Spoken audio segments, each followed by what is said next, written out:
रे सिलवट पचुड़िया फोरलू बेजा तो अपना राजा जी के दिलवा का तोड़लू बेजा आवे के भैया कि सिलवट पचुड़िया फोरलू बेजा सिलवट पचुड़िया फोरलू बेजा तो अपना राजा जी के दिलवा का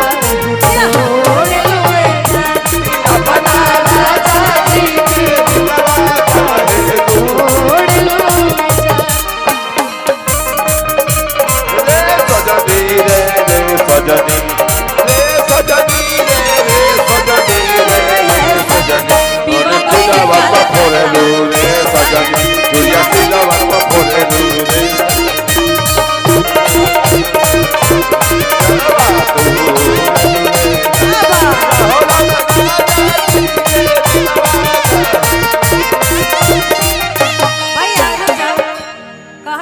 सिलवट पर चूड़िया काहे फोड़ेलू लेकिन लड़के खीस में काहे ना फोड़ो कि हम ना रहो मछी झुकाना के घर में हम ना रहो मछी झुकाना के घर हम ना रहो हई तो गलावा के घर में हम ना रहो हई तो गलावा के घर में का दिया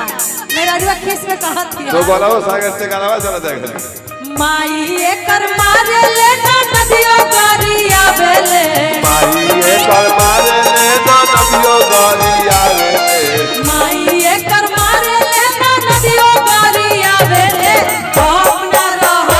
मछली लगाना के घर हम ना रहो हई गलावा के घर में हम ना रहो हई गलावा के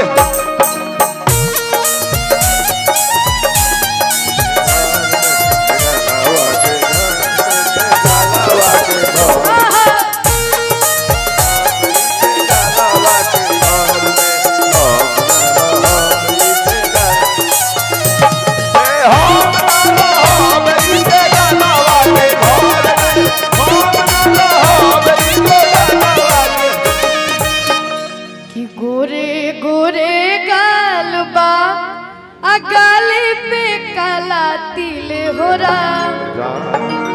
रउआ जैसन सुनर में हरी किस्मत से मिले हो माता बड़ी प्यार से कहता कि गोरे गोरे गाल गाली पे काला तिल हो गोरे गोरे गाल गाली पे काला तिल हो गोरे गोरे गाल गाली पे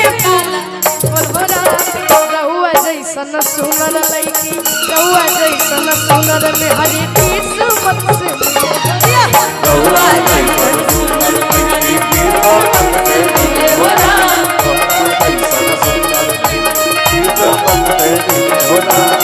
भैया ई बात लइको कहेला से लइकन के बोलावे के बोला सही बात है लेकिन लइके पोलिया से ना मनिया से ना लइकी का यही बात तो पूछ तोहरे के दूल्हा बनाई दिए बाबूआ तोहरे के दूल्हा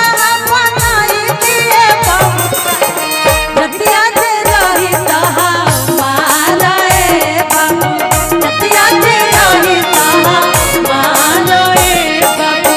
भैया से अपना दिल कर चढ़वाई थी हो भैया से भैया से अपना दिल कर चढ़वाई थी हो तब होई जाई थी तो मारा ए बाबू तब होई जाई थी तो मारा ए बाबू भैया लेकिन कहे के बाद कि जरूरी ना हो कि गोरे लड़की रहो तो सुंदर होके लिए सही बात है कितना जगह सावरो चेहरा में मुंह में पानी होखेला काहे के बाद बासवर की जवन बात बासवर की मैं गोर का करी जवन बात बासवर की मैं गोर का करी जवन बात बासवर की मैं गोर का करी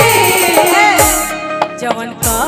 दिया नाल दुआ जोर का करी जवन का दिया नाल दुआ जोर का करी जवन का